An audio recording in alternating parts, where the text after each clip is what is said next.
Mon amour, je t'aime.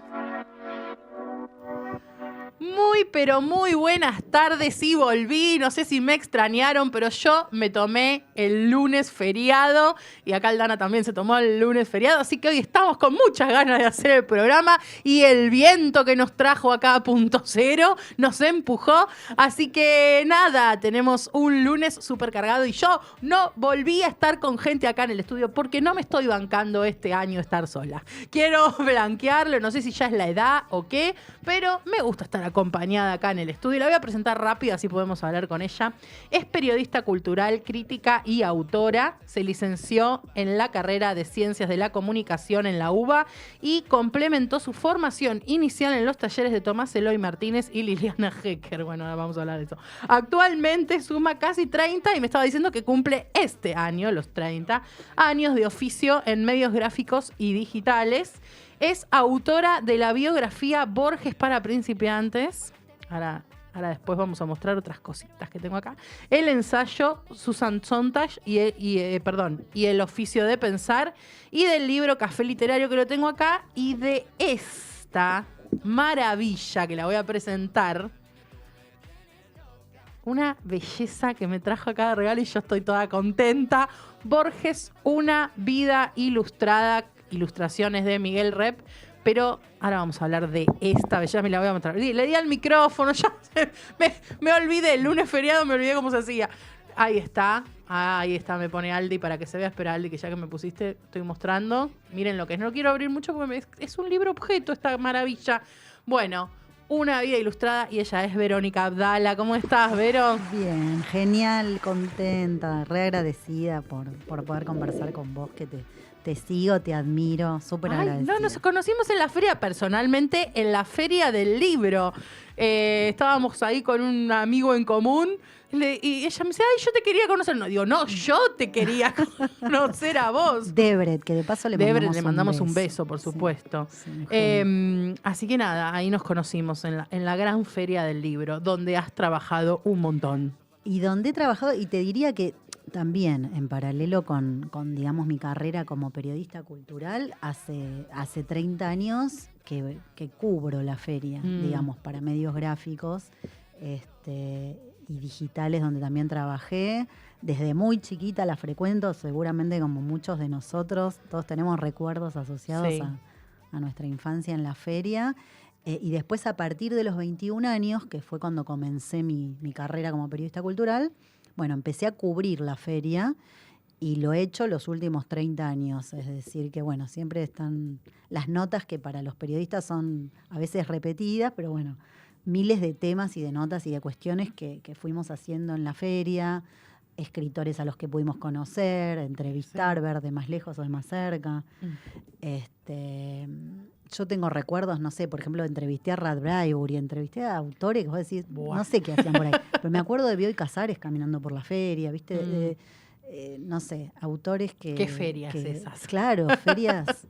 Y bueno, y de chicos creo que a todos también nos marcó, a los que tuvimos la suerte de poder visitarla, esa especie de laberinto borgiano, justamente de ese infinito, ese mar infinito de libros, de títulos, esa sensación de que te perdés. A mí lo que más me gusta de la feria, no sé si a vos te pasa o qué es lo que más te gusta, es justamente esa sensación de mareo incluso que uno siente de estar perdido entre los libros, de no poder elegir porque los libros te sobrepasan, porque el deseo se pierde en una oferta infinita, esa sensación de que... ser multimillonaria cuando viene la feria del libro, para no tener que pensar tanto que comprar.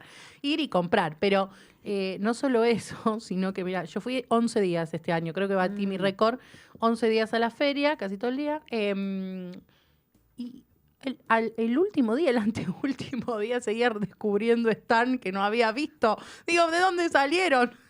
Es maravilloso. Sí, es lo más parecido a una biblioteca infinita, ¿no? Que uno... Y este año creo que se pusieron mejor los stands. No sé si vos lo sentiste. Yo sentí como un cambio de un lavado de cara a algunos están. Sí, siempre tiene novedades, siempre tiene cosas también repetidas. Es muy interesante también lo que pasó en los últimos 10 años con las editoriales independientes, Sí, es verdad. que hoy a nuestra generación, bueno, a todos nos parece algo, digamos, ya conocido, pero es un fenómeno relativamente nuevo. Hace 20 años no No existían las existía. editoriales independientes, había, o eran muy poquitas, no es que no existían, Las pero más, las con un poquito más de nombre. no era un fenómeno. No. Digamos, hoy vos vas a la Feria de Editores, que es otra gran feria de libros que se hace en general en Que se octubre, viene. que se viene. En agosto ahora, En agosto, ¿no? perdón, Se tenés viene razón. más rápido todavía. Tenés No nos razón. dejan descansar tanto. Sí, y ahí se ve lo que es el fenómeno Sí. de las independientes, que, Que son cada una- vez crece más y más. Yo creo que en algún momento, yo sé que insisten en seguir haciéndolo ahí, pero en algún momento se les va a desbordar la situación. Sí, En sí, cualquier sí, momento, ¿eh? Sí. Son alrededor de 500, por lo menos las más conocidas, con catálogos de alta calidad. Sí. Y a los grandes grupos, como, no sé si podemos nombrarlos, pero Planeta, Sí, Random sí, House, sí. les ha quedado la cuestión más Nadie paga, así que comercial. quédate tranquila que Sí, las podemos sí. nombrar. Pero son catálogos de muy alta calidad, son catálogos que tienen en general una curaduría, Sí. una intencionalidad, un eje, ciertos temas. Entonces vos también podés identificar qué editoriales se corresponden con determinadas temáticas. Todo eso es relativamente nuevo. Es verdad eso, ¿eh? Hace 15 años no No existía existía, ese fenómeno. Es decir, no. vos ibas a una librería y te encontrabas con los libros de los grandes grupos editoriales que todos conocemos y algunas marginales que tiraban catálogos que nadie tenía claro cuáles eran o qué criterios tenían. Entonces, esto de ir a una librería y saber que si vos pedís determinados nombres de editoriales independientes, vas a encontrar calidad, porque uno ya sabe que Sí. los catálogos son de muy alta calidad. Incluso los grandes autores argentinos se fueron volcando de las grandes a las independientes, Sí. porque de alguna manera concentran la producción de mayor calidad en muchos casos. No siempre, por supuesto que los grandes grupos tienen autores de primerísima línea, pero se mezclan con los bestsellers. Sí, se va como perdiendo un poquito y, Sí. y en las pequeñas y medianas editoriales sos un poco más figura, ¿no? O sea, más destacado. Exacto. Y además las editoriales independientes... Tenemos dos mosquitas que la Sí, mandaron del otro sí. canal, diría Mirta Legrand. Estamos vistas por Dos mosquitas, no por una. mosquita. Las Nos están independientes, espiando. claro, trabajan en colaboración con el autor, Claro. siguen un criterio más caprichoso o personal o el que fuera, digamos, pero tienen esa posibilidad de trabajar en el tiempo los libros, de trabajarlos con el autor. Entonces son libros muchas veces más cuidados que los que salen a rolete. ¿Y vos crees que también desde el lado de lo que es la comunicación, el periodismo, hizo un poquito que esto también fuera de Sí. este modo? Sí, completamente. Hubo un fenómeno en los años 90 que fue el que produjo esta tendencia de las editoriales independientes. Antes de los 90 estaban estos grandes grupos comerciales, incluso había otros, españoles y qué sé yo. Claro, había más de afuera, ¿no? Más Que ahora de después se fueron afuera. retirando y ahora están un poco volviendo, pero vienen al país a través de las distribuidoras también. Claro, exacto. Estaban estos grandes grupos y las grandes editoriales argentinas en general tenían otra lógica. Eran muchas veces de familias tradicionales que habían fundado editoriales y tenían las editoriales que perduraban eternamente en el tiempo. En los 90 se produce un proceso de concentración de los grandes grupos editoriales. El grupo Planeta compra varios sellos, el Claro. grupo...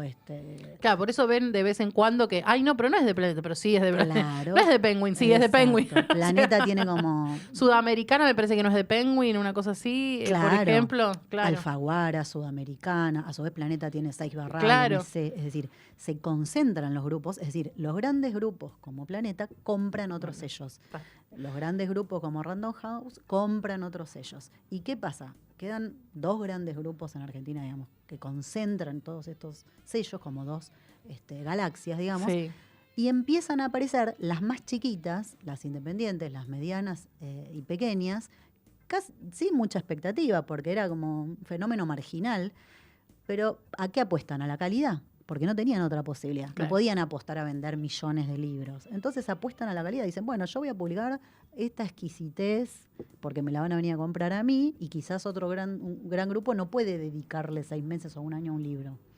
Empiezan a aparecer estas editoriales y empiezan a crecer a fuerza de la calidad de sus catálogos, exclusivamente. Y de un trabajo más artesanal con el autor, y de un trabajo más artesanal en la difusión. También. Y de una curaduría que hace que esto que decíamos, que vos hoy decís, tal editorial, vos decís, esta editorial es de poesía, esta editorial es de derechos humanos, esta editorial, es narrativa, excelente. Esta editorial es de los nuevos autores de la narrativa del yo. Vas identificando tendencias, las asociás con las independientes. Y eso empieza a generar un fenómeno que empieza a crecer, a elevar. Y los lectores, se empiezan a volcar a las independientes. Porque Sí, la verdad es que sí. dicen, bueno, la calidad está por acá. Y hoy te digo que le pelea bastante bien a las grandes editoriales en el sentido de cómo están organizadas, diría yo. Porque yo lo que veo es que las grandes, que me disculpen, están desorganizadas, justamente.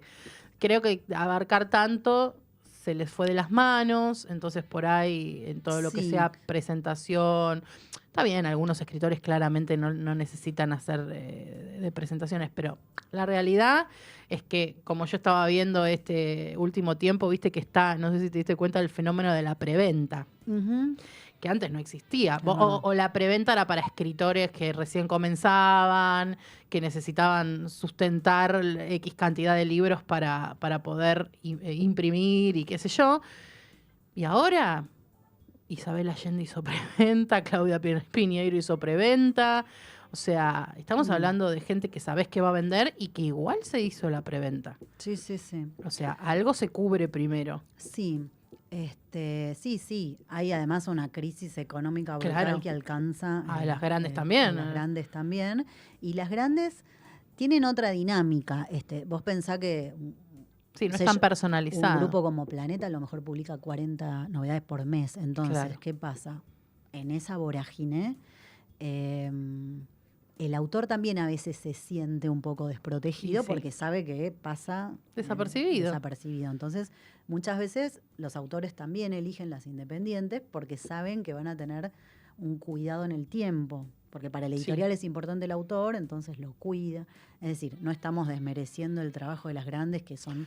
es otra cosa, son grandes, es ¿no? Pero distinto. es otra dinámica. Es otra dinámica. Tienen otras herramientas con las que compiten y muchas veces ganan, en muchos planos ganan. Y las editoriales medianas y pequeñas tienen la herramienta de la calidad y del cuidado del autor. Entonces, bueno, de alguna manera el mercado editorial está como dividido en esos dos grandes universos que a su vez se complementan, ¿no? Claro. Y el periodismo cultural sí apoyó con mucha fuerza, de manera espontánea, todo este fenómeno, porque fue muy rico el fenómeno de las independientes y es mucho lo que aportó a la cultura y a la literatura. Ya el solo hecho de que se produzcan muchos libros que los autores que los editores eligen hacer, que los hagan con mucho más cuidado, que sostengan esa difusión en el tiempo. Todo eso enriqueció muchísimo la producción literaria. Lisa y llanamente, lo que nosotros tenemos para leer hoy le debe mucho al fenómeno de las independientes. Sí. Que no se rigen exclusivamente por los números. Bueno, pero por eso decimos que la FED explota. Claro. Son 3 días, pero son 3 días que explota mal. Sí. O sea, y mucha gente que va a la FED, obviamente va a la Feria del Libro también, pero mucha otra no. O sea, va directo a la FED. Va en búsqueda de... Sobre todo porque, bueno, es verdad que ahora que en la Feria del Libro también van las pequeñas editoriales.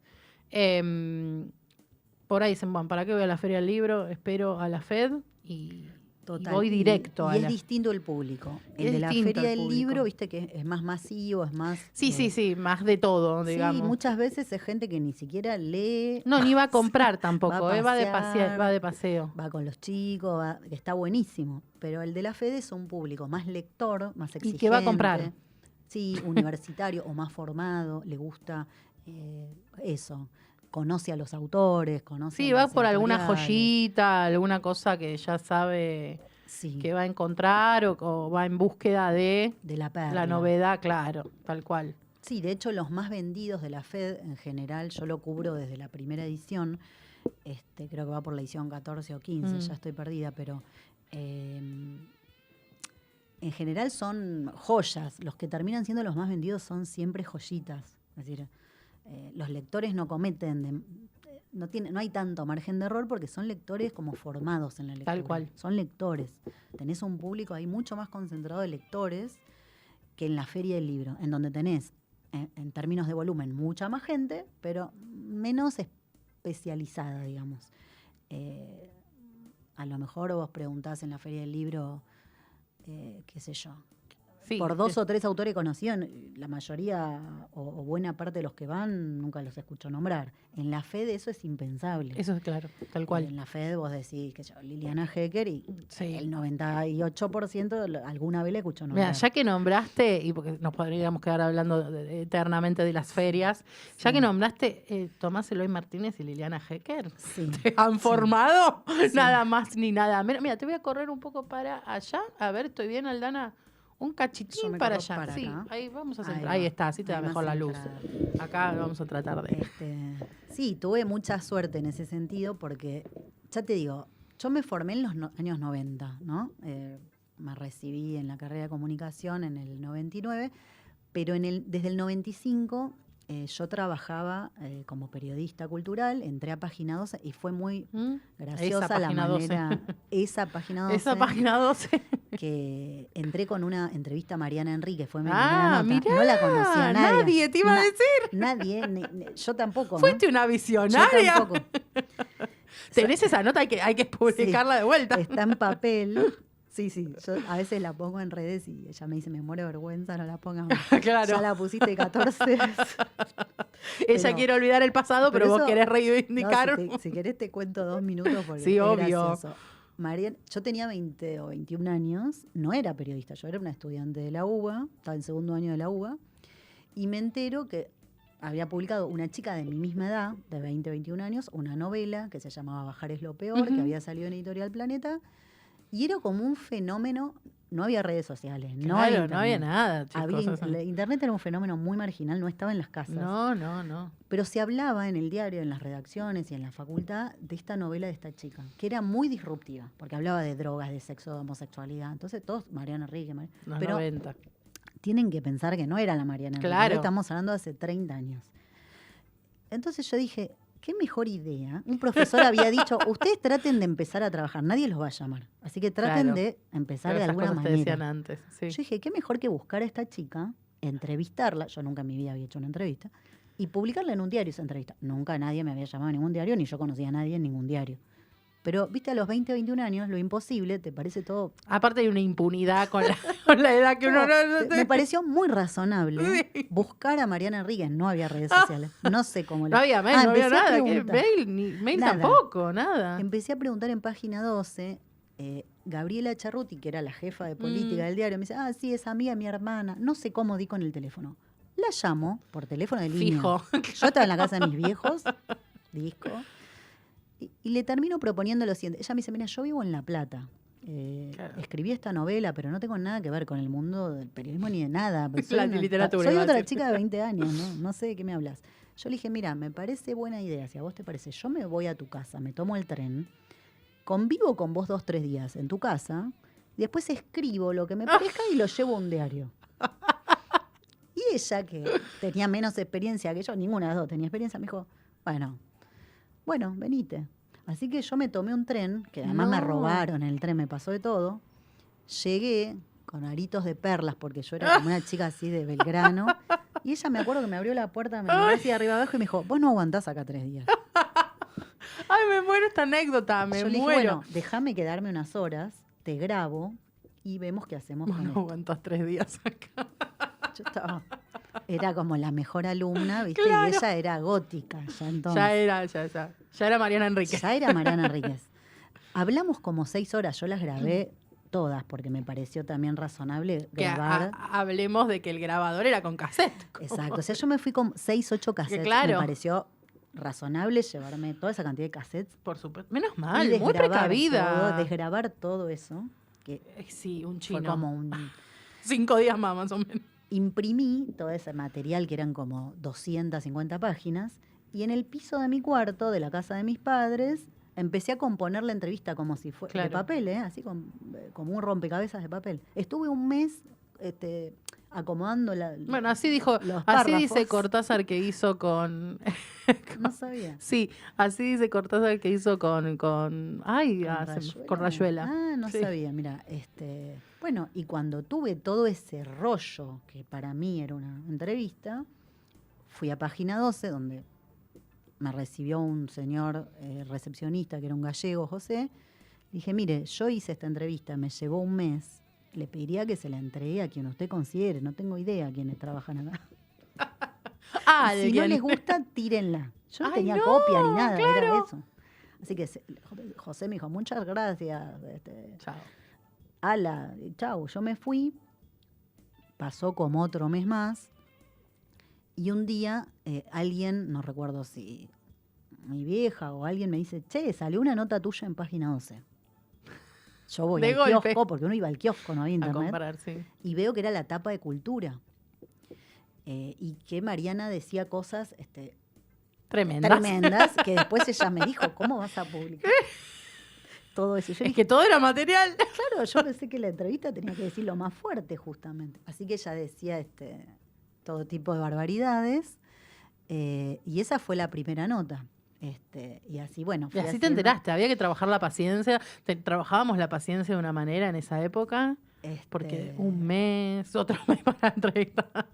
Sí, y esa redacción era increíble porque había, te diría... Y ahí, ahí te llaman de Página 12. No, ahí me dicen que lleve una factura para cobrar Ay, esa Dios, nota. claro. Y yo digo, voy a llevar otra, así dejo la factura con Y una otro notita. rollo. Otro rollo de algo.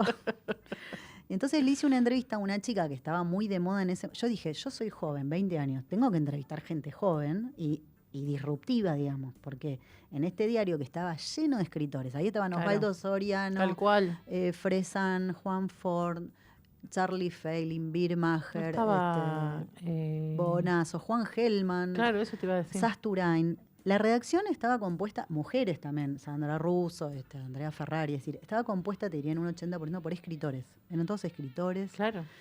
Entonces Bueno, yo eso dije, estábamos hablando un poco fuera del aire, ¿no? Que antes las redacciones estaban llenas de escritores en la parte de cultura, etcétera.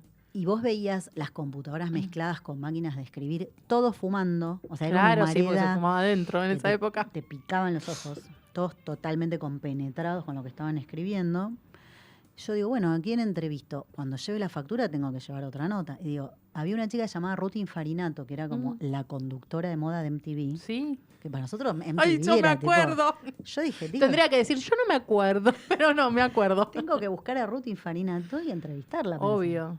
Y entonces empecé a entrevistar como a los que eran los jóvenes más osados de ese momento. Entonces entrevisté, ponele a Andy Kuznetsov, a Pergolini, Claro. Alfredo Casero, que en ese momento Era top. era top porque hacía cha-cha-cha. Bueno, no me así acuerdo, también Andy- empezó Santiago del Moro, cuando Claro. empezó a hacer la conducción. También. Sí, porque, no sé, por lo menos en ese momento eran los jóvenes que por un lado a nadie le iba a interesar Claro. buscar y con los únicos que yo... Que te podía sentías tener afín, claro. Un lenguaje común. Yo no podía entrevistar a, qué sé yo, Sara Mago, que después me tocaría. Sí, pero había que tener como otra preparación. Otra preparación, en cambio Ruth Infarinato decía cualquier cosa, me parecía todo muy gracioso, yo lo escribía y para un diario Y tradicional... aparte la era visión como- justamente venía bien. Claro. La visión de alguien de la edad contemporánea de la persona que estaban entrevistando. Total. Y además los jóvenes, como siempre, decían cosas muy interesantes que los entrevistados tradicionales o habituales de los diarios no Lo decían. decían. Hay que ver que uno se cuidaba mucho, había mucha corrección también. Sí, pero también era el momento, no sé, era un momento de mucha ebullición. Estaba todo el tema, me acuerdo, del rock chabón, de los suplementos de rock. Aparecía el no, el sí, los suplementos de Claro. rock. Todo eso era muy nuevo. Los lectores como que se escandalizaban de que todos esos jóvenes estuvieran produciendo cultura, música. Y en literatura también empezaban a aparecer como autores jóvenes.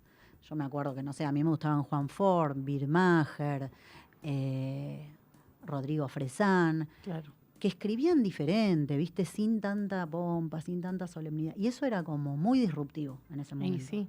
Ahora estamos acostumbrados a que... Ahora sí, pero digo, ellos fueron como los pioneros en eso. Sí, escribían como hablaban. Era como algo novedoso en ese momento, por lo menos para mí o para mis compañeros de generación. Y Entonces venían fue- también de, o sea, se venía tradicionalmente de leer Cortázar, Borges, Exacto. ¿no? O sea, había que romper un poco con esa estructura Sí. también elitista, por otro lado. Sí, estaba todavía muy activa toda la generación de los 60, por ejemplo, en la que Claro. estaba Liliana Hecker, Abelardo Castillo. Ellos eran los grandes escritores y escribían excelentemente bien, por supuesto. Abelardo Castillo, no Ay, sé, sí. formó una generación. Pero si vos la comparás con autores de esta generación, bueno, tenían como Sí, otra cadencia, otro totalmente estilo. distinto. En cambio, suponete, venía Juan Ford o Rodrigo Fresán, que eran los jóvenes de ese momento, y escribían casi como hablaban. Y eso era como Con todo muy lo que loco. pasaba en esa época. Claro, sí. Fue un momento... bueno, por ejemplo, Página 12 en ese momento era como el diario joven y progresista. Estaban Tal los cual. diarios, los grandes diarios, Clarín, La Nación, y Página 12 que había venido como a romper todo eso y a plantear una cosa más asociada a los derechos humanos. Y mucha cultura también. Mucha cultura, muchos jóvenes trabajando dentro del diario, se le daba mucha bola a la calidad. ¿Y ese fue tu primer trabajo? Sí, Página 12. sí, ahí quedé 11 años. Ah, un montón. Sí, trabajando en cultura. Y ahí sí empiezo a entrevistar como a los grandes autores, porque claro, Claro, en te realidad tocaba después. tocaba. Uno se imagina que hay 20 personas en una sección de cultura, pero no, a veces éramos 2, 3 que nos dedicábamos a eso. Entonces, a los diarios les proponen las editoriales, suponete, llega Saramago, Tal llega cual. Rad Braidbury, llega Rosa Montero, bueno, y alguien lo tiene que entrevistar. Entonces me empiezo como a A buscar. forjar en esa... Y a leerlos, en el área porque de las después entrevistas. también tenés que empezar a leerlos para... a leer mucho. Y te diría que me especializo en entrevistas a escritores, porque durante esos 11 años lo que más hice fueron entrevistas a escritores. ¿Y vos pensabas cuando estudiabas periodismo que ibas a ir por ese lado? ¿O te veías cubriendo otro tipo de notas? Yo en realidad O a me había comunicación, planteado, ¿no? Pero- yo siempre, desde muy chica tenía la fantasía de ser escritora, cosa que no soy en un sentido Pero lo estricto. cumpliste. Yo tengo En un 2 sen- libros acá que dicen Verónica Abdala. Perdón, sí. pero acá hay 2 libros escritos. Sí, Eh, sí, pero yo dije, no voy a estudiar letras porque tenía mucho miedo de que eso me condicionara la Ujú. lectura. La lectura para mí, y para muchos de nosotros supongo, es un espacio muy importante. Es Sí. decir, es un espacio vital. Yo tenía miedo que una carrera como letras me quitara eso, me formara de una manera muy rígida o me quitara el placer genuino de la lectura. y que un poco debemos reconocer que un poco se pierde cuando estudias. Se debe perder, porque yo Sí, no fui a estudiar letras yo por hice, eso. cuando hice el profesorado, que teníamos tanto para leer, pero tanto. Yo siempre digo, hablan de los profesorados, pero si supieran la cantidad. Yo creo que leí más en el profesorado que en la facultad.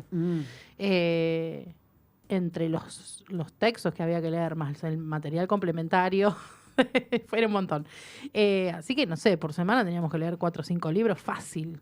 O sea, por Y semana. tenés que leer por obligación, obviamente. Y era por porque estás obligación, muchas cosas que descubrí que me cumpliendo con encantaron un y otras que programa. por ahí no tanto. Y bueno, ahí perdés un poco, Sí. porque ya estás leyendo para hacer esto, para pensar en la materia, para probar, para esto, y ahí se te va un poquito. Después, por suerte, cuando terminás, volvés a recuperar el Sí. gusto por... No, y seguro que también ganás formación. Yo muchas veces pienso Sí. que me faltó una formación más, te diría, más orgánica. Lees de otra manera. Claro, lees de otra manera. lees de una manera- Ya...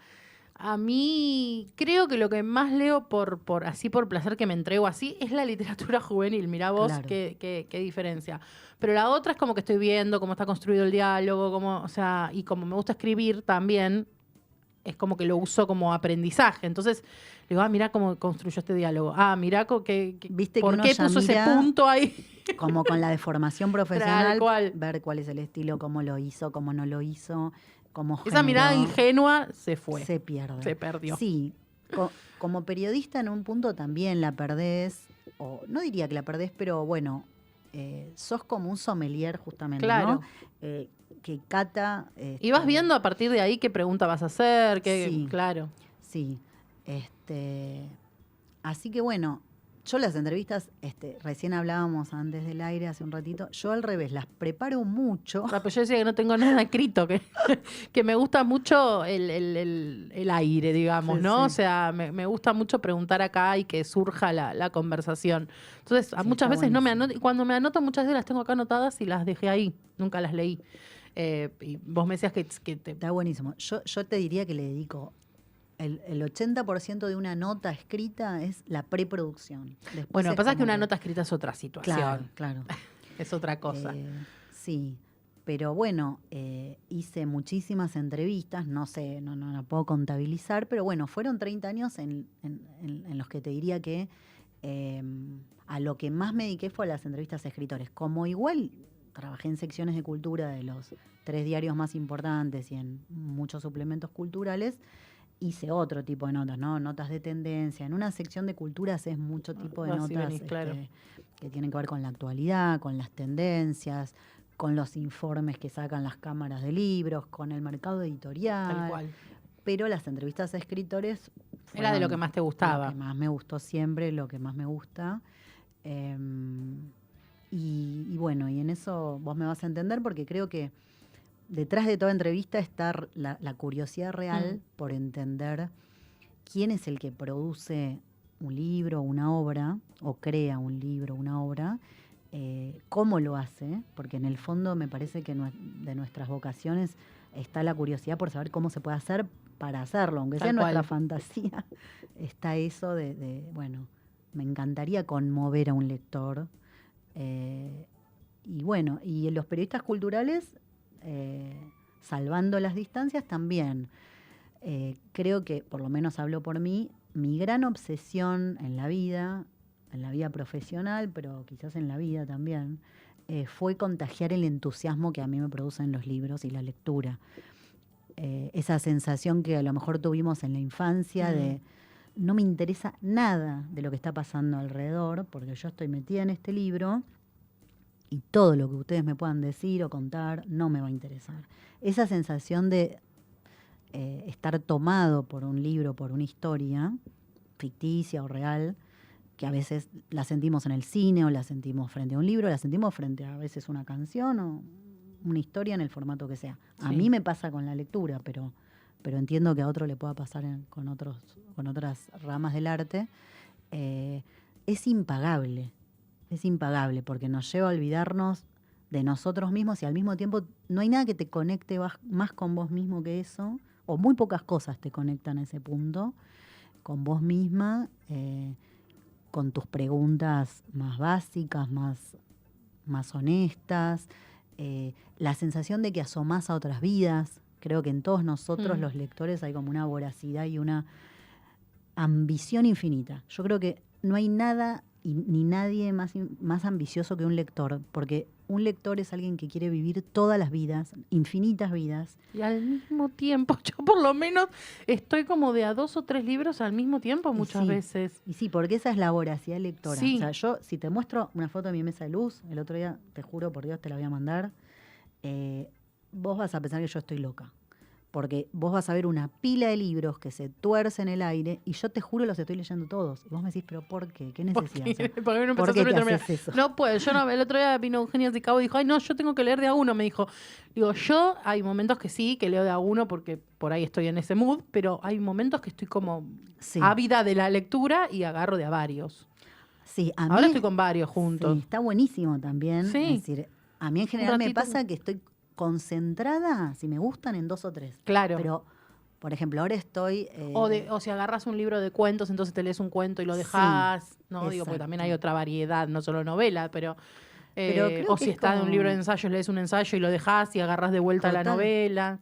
No tengo esa cosa, digamos, secuencial que tienen muchos lectores que está buenísimo. Sí, son formas, como digo siempre. Sí, tengo que leer uno, terminarlo y leer otro, terminarlo. E incluso te dicen, no me gusta, pero voy a terminarlo. No, yo lo dejo. Para mí Ay, perdón, yo lo dejo. Imposible.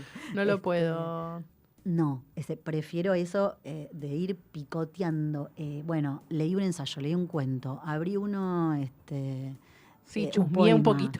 lo revoleé. Sigo con la novela Sí. esta. Me gusta esa cosa así medio prolija, y soy medio prolija como lectora. Em, pero bueno, creo que ya el hecho de tener un placer que a uno lo Sí, convoque, es no es verdad. poco. No es poco.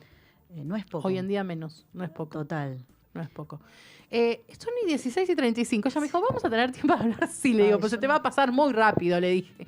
Se te va a pasar muy rápido. Aldi, estamos como para ir a la tanda así después, porque yo quiero hablar de acá, de estos libros que están acá escritos. O sea, ella como escritora e investigadora, porque acá hay mucho trabajo de investigación. ¿Nos vamos a la tanda? Tenemos una tanda nueva, Lana, no te dije. ¿La viste? Bueno, están todas ahí. En tu ausencia metimos tanda nuevita. No, no nueva, sino que la gente de nuestro arcón ha grabado su propia tanda.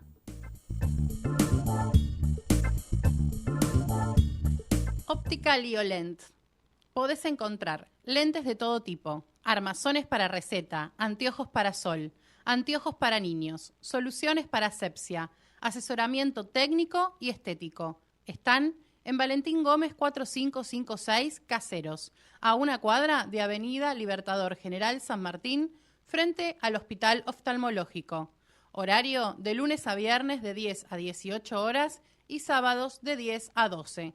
Podés comunicarte a través de su web www.liolent.com.ar o por WhatsApp al 1539249928,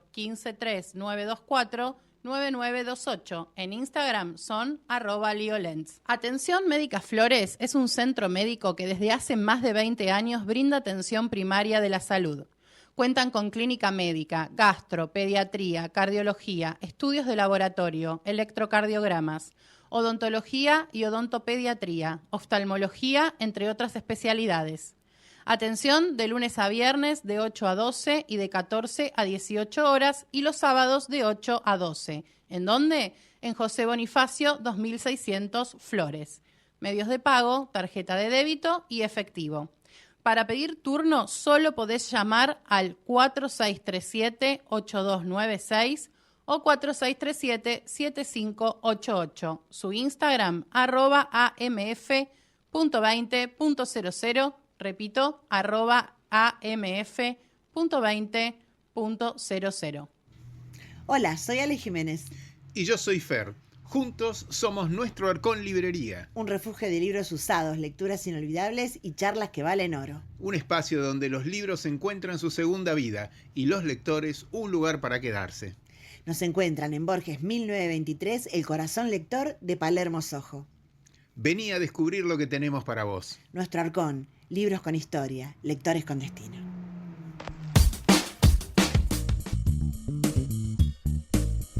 Bueno, y acá estamos con las mosquitas.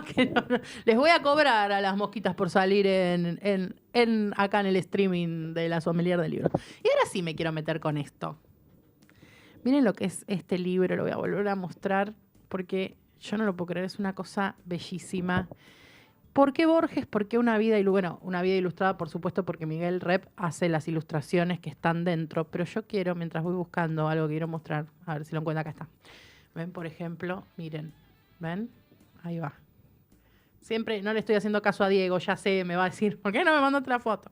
Bueno, ahí está. El por qué, primero y principal, por qué elegir a una figura como Sí. Borges. Y esto que me contabas fuera del aire, que me pareció fabuloso, que no es una biografía y ya. Ujú. Hay otras cosas, hay otros condimentos. Bueno, el porqué es exactamente lo que te decía hace un ratito. La misión, la obsesión o la vocación por contagiar un entusiasmo. Mm. Borges, yo no soy especialista, ni te diría que es mi escritor favorito, ni Mm. mucho menos. Pero sí me interesó siempre, digamos, acercar la cultura a los lectores y a los espectadores, digamos. Me obsesiona eso, que la cultura no sea un consumo elite. Me encantaría que todos cual. pudieran leer todo, ir al teatro, ir al cine, Qué digamos, lindo. siento que es mi trabajo, que para eso me dedico al periodismo cultural. Y Borges tiene fama de escritor difícil, Sí. porque en parte lo es, ¿no? Digamos. Tiene sus cosas y hay de Exacto. todo. Hay de todo en su mundo Cabe Borges. todo en su obra. Y yo me acerqué desde la mayor honestidad y humildad, porque yo siempre aclaro, yo tengo otra biografía, por ejemplo, dedicada a Susan Sontag, que es una pensadora estadounidense, Sí. y me acerqué básicamente por desconocimiento. Para mí hubiera sido más fácil probablemente elegir un autor como, pongámosle, Abelardo Castillo, que uno Lo lo tenés tiene más trabajado, claro. lo tenés más trabajado o más leído, o es más fácil trabajarlo. Me metí con Borges porque me dieron muchas ganas de comprenderlo, comprender al personaje, conocerlo más, conocer lo que él había querido hacer con su obra, conocer su obra y tentar a otros a A que les leerlo. pase lo mismo, va. Y a que sintieran que era un autor accesible, porque esa sensación de que es un autor críptico que nunca vamos a entender o que tiene una literatura muy compleja, me incomodaba, como todo lo que resulta como inaccesible en este campo de la lectura. Entonces, bueno, esta es una biografía, creo que muy original, lo digo con total humildad, pero que por un lado tiene un trabajo muy riguroso de investigación, como vos decís, porque abarca la vida de Borges desde el nacimiento hasta la muerte, incluyendo sus amistades, su familia, su origen, su formación, la creación literaria, el repaso de sus principales obras, las razones por las que él en ese momento de su vida escribía sobre eso, porque obviamente siempre hay una relación entre lo que el autor crea y lo que le está pasando en determinado momento. Tal cual. Y esa obra tan ecléctica tenía que ver con cosas que a él le pasaban. Sí, que lo interpelaban. Que lo interpelaban. El contraste entre su creación y su vida física, que era bastante limitada, porque él queda ciego a los 55 años y sigue leyendo y escribiendo, entre comillas, dictando durante 30 años. Es decir, un hombre muy limitado desde el punto de vista físico y que sin embargo tenía una imaginación infinita, prolífica, ¿no? Que lo lleva a convertirse en uno de los grandes escritores de todos los tiempos, en un libro que se llama El Canon Occidental, que está citado al final de este libro de Harold Bloom, un crítico estadounidense. Sí. Borges es citado entre los dos autores más importantes de la lengua en español, ¿no? Están Pablo Neruda y él como los mayores escritores de la lengua castellana, lo que no es poco. Pensemos que a lo largo de los siglos, la cantidad de escritores que se han destacado en todo el mundo. Bueno, Borges está en ese pedestal. Entonces, la biografía, además, se entrama con las ilustraciones de Rep. Que son geniales. Que son mucho más que ilustraciones, son obras de arte porque él escribe con el dibujo, digamos, crea sentidos que complementan el texto, a veces discuten con el texto. Y las ilustraciones, digamos, creo que justifican el libro. Tiene más de... Me está riendo lo que dice acá del barroco. No, además lo dibuja desnudo, lo dibuja diciendo malas palabras. Es muy, muy cómico al mismo tiempo. Y son obras de arte. Tiene más de 200 ilustraciones originales este libro. Borges sí, es un libro objeto. Yo le decía, esto es un libro objeto. Sí, es un libro que está bueno. O sea, lo quiero poner ahí en la repisa que se vea. Espero que esté bueno para leer y para regalar y para consultar. Y después tenemos la palabra de Borges, porque este libro tiene muchísimas citas textuales que están entramadas en el texto y en el dibujo. Y después tenemos fragmentos de sus obras más importantes que también están entramadas. Por eso está como todo enlazado. O sea, no es solo una mera biografía, sino que se le da voz a Borges y a su obra. Exacto. Cada vez que se menciona una obra, un poema, un cuento, un ensayo, una conferencia, vos vas a leer algo significativo que ilustre lo que se está diciendo en el guión del libro o en el texto, ¿no? Como para que entiendas a qué nos estamos refiriendo o para que te tiente a leerlo. Un laburazo, te digo. Sí. ¿Cuánto tiempo te llevó? Te juro, me llevó poco tiempo, me llevó unos meses. Mirá. Pero porque me concentré muchísimo. Te diría que hice como una gran escaleta en mi mente, básicamente, que era la vida de Borges, y empecé como a completar casilleros. Y me divirtió mucho ese trabajo. Tomar la vida de un autor y tratar de conocer lo más exhaustivamente posible qué le había pasado en cada momento y cómo se insertaba la obra en esa línea de tiempo. Y con respecto a la editorial, es de la marca editora. ¿Qué fue primero, la editorial y la idea? ¿O vos primero tuviste la idea y después llegó la editorial? Nosotros le llevamos la idea a la editorial porque esta colección puntualmente, que se llama Dúo, es muy interesante porque yo vi otros libros. Claro, combina a un autor, a un escritor y a un artista. Sí. Por ejemplo, están León Ferrari, Robert Crumb, que es un autor que ilustra Kafka, por ejemplo. León Ferrari, hay grandes artistas, Antonio Seguí, es decir, grandísimos artistas ilustrando grandes obras. Y bueno, nos pareció que encajaba en esa colección Dúo, ¿no? Porque el peso de la ilustración, que es puro arte en el caso de Rep, tiene un peso, digamos, importantísimo. Sí. Por no decirte principal. Sí, es mitad y mitad, claro, es mitad. Sí, Yo creo que está bien la palabra dúo, porque creo que verdaderamente es un dúo. Sí, es una composición Digamos, a un poquito dúo. más. Y, ¿Ven? Ahí va. y si lo leen van a ver que las ilustraciones, digamos, no tienen una función meramente ilustrativa. Es decir, no es que lo que vos lees, él lo dibuja. Él No, hay que completa. prestarle atención también a la ilustración, porque aparte tiene esto del diálogo, de la letra. Exacto, tenés la voz de Borges en los dibujos y tenés a Rep que crea sentido con esas ilustraciones y muchas veces cambia el sentido de lo que está escrito. Quizás hay algo escrito y él al ponerlo desnudo, saltando, bueno, tiene otro sentido lo que se está diciendo. A lo mejor yo digo, le divertía mucho escribir poesía y lo tenés a Borges saltando desnudo en el bosque. y todo eso genera un efecto que básicamente lo que persigue es acercar al lector al personaje.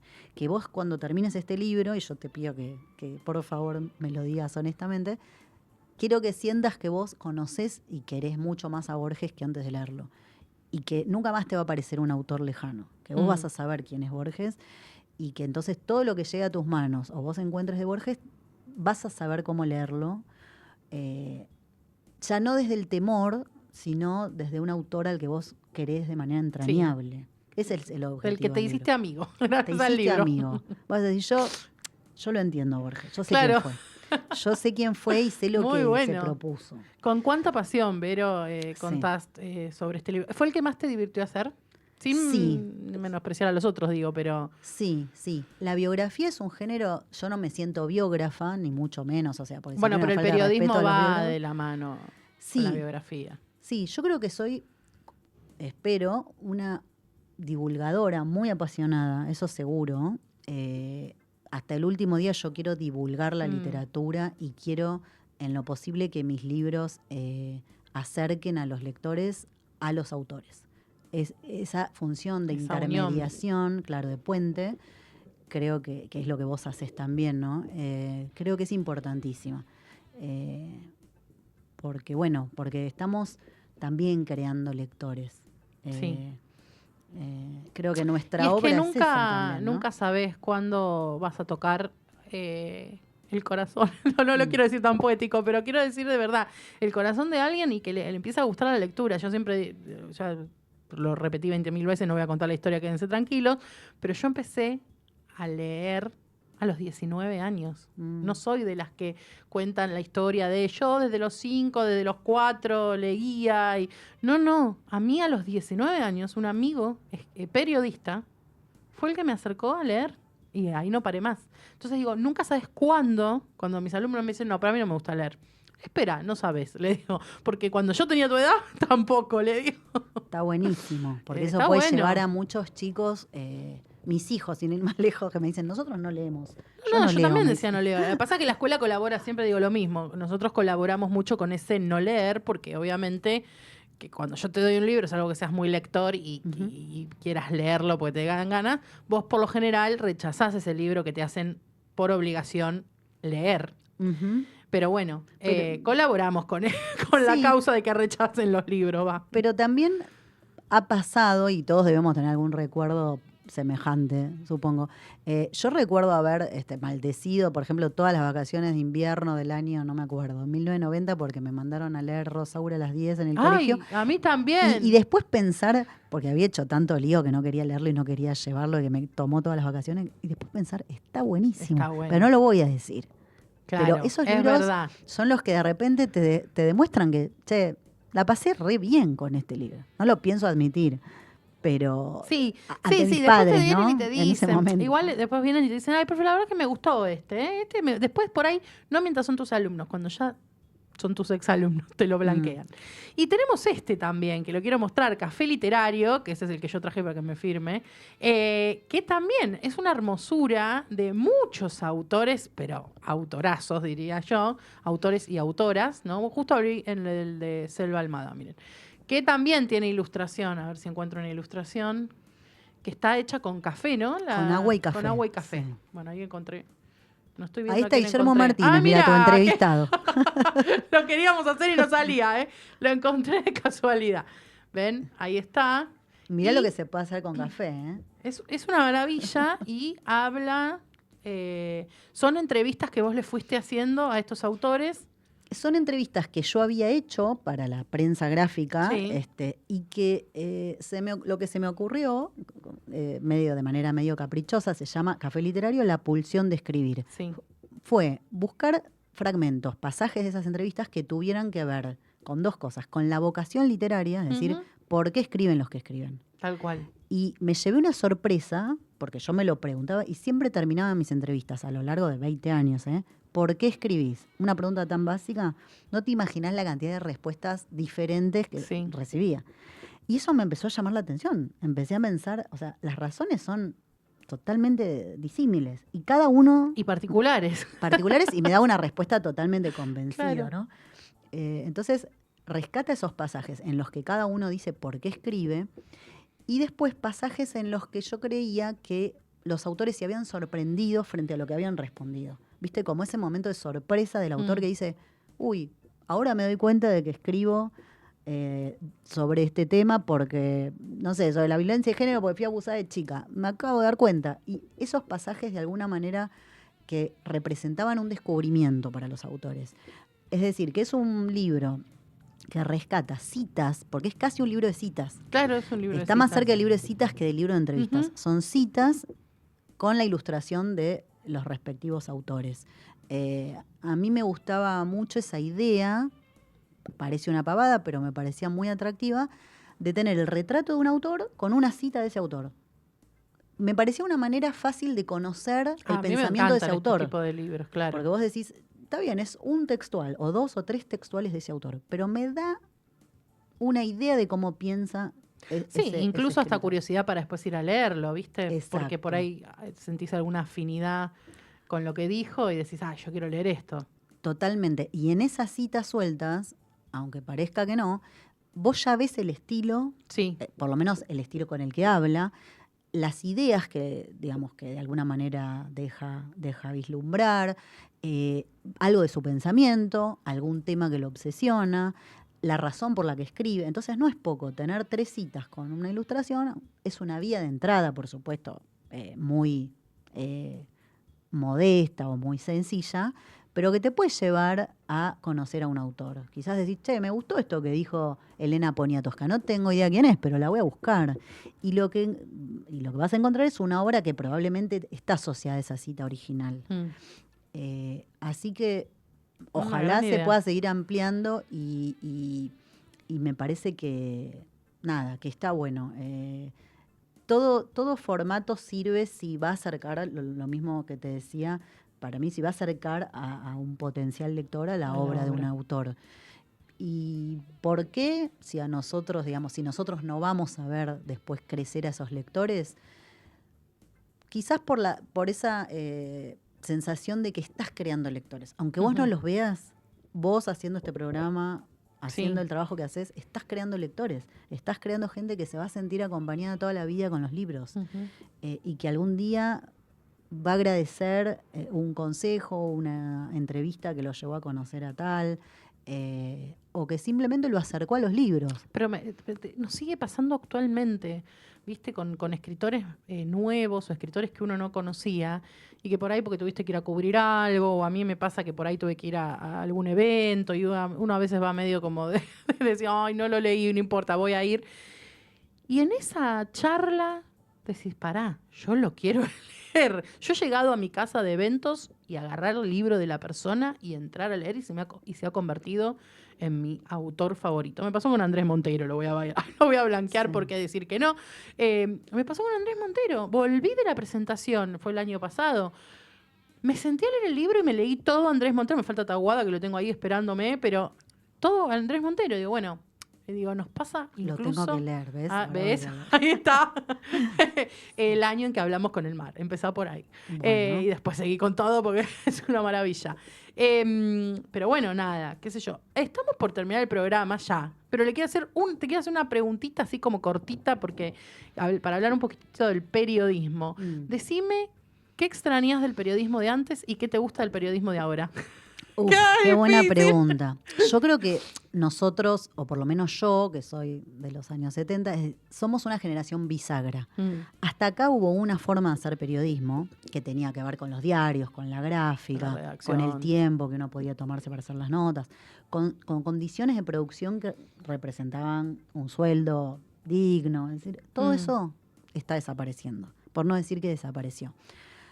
Hoy las secciones son más chicas, los presupuestos son otros, el lugar que se le da a la cultura es otro y por supuesto las redes sociales y el streaming compiten con los viejos formatos.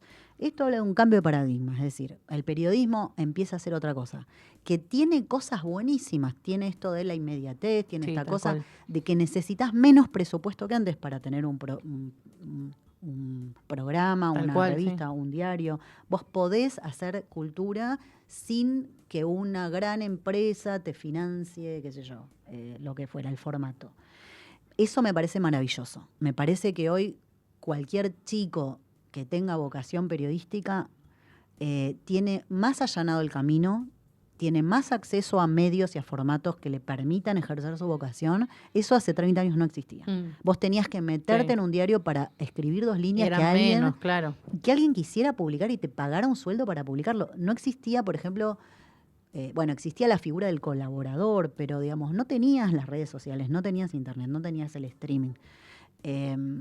Yo tengo un hijo que estudia comunicación social, que es la misma carrera que estudié yo, y yo le digo, o sea, qué fácil, le digo. Claro, otra cosa. Vos te juntás con 2 amigos y podés hacer un programa, y está buenísimo, o sea, lo digo con envidia y con placer, está buenísimo. Y por otro lado, también me apena que la formación de los periodistas, a la que antes se le daba muchísima importancia, se empieza a relajar. Entonces también pasa que vos tenés en las redes, o en el streaming, o en los diarios y en las revistas, gente muchas veces muy poco formada o mucho más, con una formación mucho más dispersa, escribiendo o hablando cosas que quizás no tienen el peso que tenían antes. Antes, cuando un crítico literario, que no digo que esté ni bueno ni bien, no. Se jugaba a favor o en contra de un libro, le arruinaba o le salvaba la reputación a un escritor. Es decir, en los suplementos culturales, cuando 3 reseñas eran a favor, el escritor disparaba, se consagraba, y cuando eran en contra, se le acababa la carrera. No digo que esté bueno eso, digo que esos críticos, ponele, el padre de Mauro Libertela, Héctor Libertela, por decir un crítico que fue famoso en su momento, tenían una formación tremenda, o Tamara Kamensain, la poeta madre de Mauro Libertela. Es decir, la gente que escribía libros tenía mucha lectura encima, tenía mucha formación encima, y también era muy valioso lo que hacía. Así que yo no soy de las que nunca voy a decir que el pasado era mejor, siempre creo que lo que viene es mejor, y creo que tenemos que usar todas las herramientas que tenemos a favor los periodistas para seguir comunicando cosas valiosas. Digo, las redes no siempre comunican cosas valiosas. No, comunican de todo. Comunican de todo, son un canal de comunicación permanente, pero creo que está bueno también seguir a aquellos que a uno le gustan y que uno siente que le abren un camino interesante. Y por suerte, acá en el streaming tuvimos a Vero Abdala, que nos pudo hablar de todo eso, y podemos dar este espacio, y como digo, seguimos siendo trinchera. No digo más nada porque estoy recontra pasada, no pasada. Pido perdón. Nos vemos el lunes que viene, fin de mes, 16 horas, La Sommelier de Libros Radio. Muchísimas gracias. No voy a